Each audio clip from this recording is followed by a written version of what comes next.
সবচেয়ে বড় বোকা দেব আনন্দ।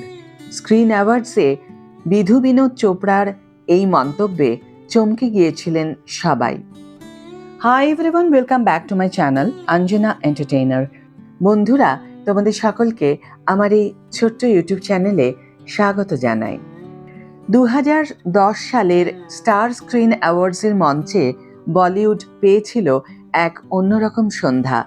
পুরস্কার বিতরণের চাকচিক্যের মাঝেও সেদিন সবচেয়ে বেশি নজর কেড়েছিল শাহরুখ খান ও শাহিদ কাপুরের সঞ্চালনা। তাদের নিখুঁত কমিক টাইমিং, খুনসুটি আর তারকাদের উদ্দেশ্যে হালকা রসিকতা অনুষ্ঠানে এনে দিয়েছিল আলাদা মাত্রা। সেই সন্ধ্যার অন্যতম স্মরণীয় মুহূর্ত তৈরি হয়েছিল যখন মঞ্চে উঠে এসেছিলেন প্রযোজক পরিচালক বিধু বিনোদ চোপড়া। সদ্য মুক্তি পাওয়া 3 ইডিয়টস বক্স অফিসে ঝড় তুলেছে।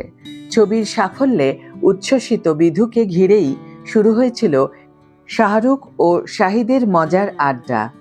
আলোচনার মাঝেই শাহরুখ খান হঠাৎ প্রশ্ন করেছিলেন, আপনার চোখে ইন্ডাস্ট্রির সবচেয়ে বড় বোকা কে? প্রশ্ন শুনে এক মুহূর্ত দেরি না করে বিধু বিনোদ চোপড়া বলেছিলেন, সবচেয়ে বড় বোকা ওখানে বসে আছেন দেব আনন্দ সাহেব।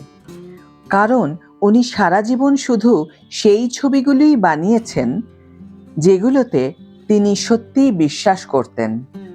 এই উত্তরে মুহূর্তেই করতালিতে ফেটে পড়েছিল হল।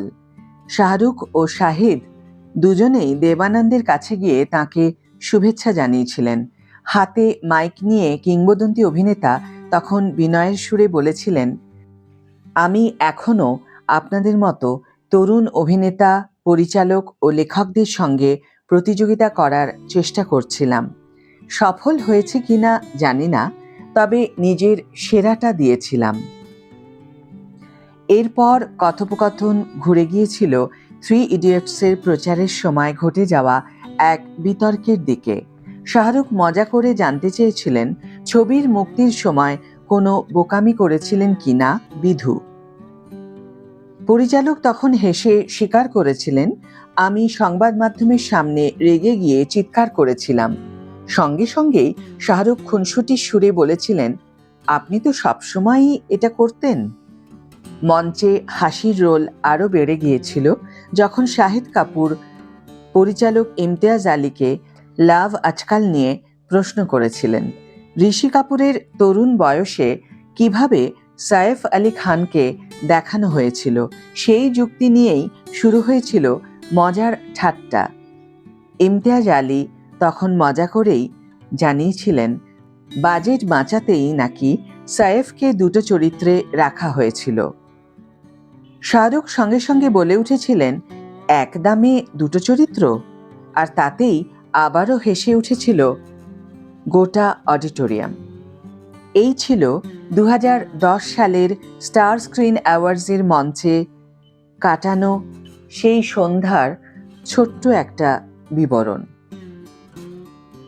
আজকের ভিডিও এখানেই শেষ করছি বন্ধুরা। ভিডিওটি যদি ভালো লেগে থাকে তাহলে অবশ্যই একটি ছোট্ট করে লাইক দিও, শেয়ার করো বন্ধুদের সাথে, কমেন্ট করে জানিও তোমাদের মতামত। যারা এখনো আমার চ্যানেলটিকে সাবস্ক্রাইব করোনি তারা অবশ্যই চ্যানেলটিকে সাবস্ক্রাইব করে আমার পাশে থেকো, আর যারা অলরেডি সাবস্ক্রাইব করে দিয়েছো তাদের জন্য আমার অনেক ভালোবাসা এবং অনেক ধন্যবাদ। আজ তাহলে বিদায় বন্ধু, দেখা হবে পরের ভিডিওতে। ভালো থেকো, সুস্থ থেকো, সঙ্গে থেকো।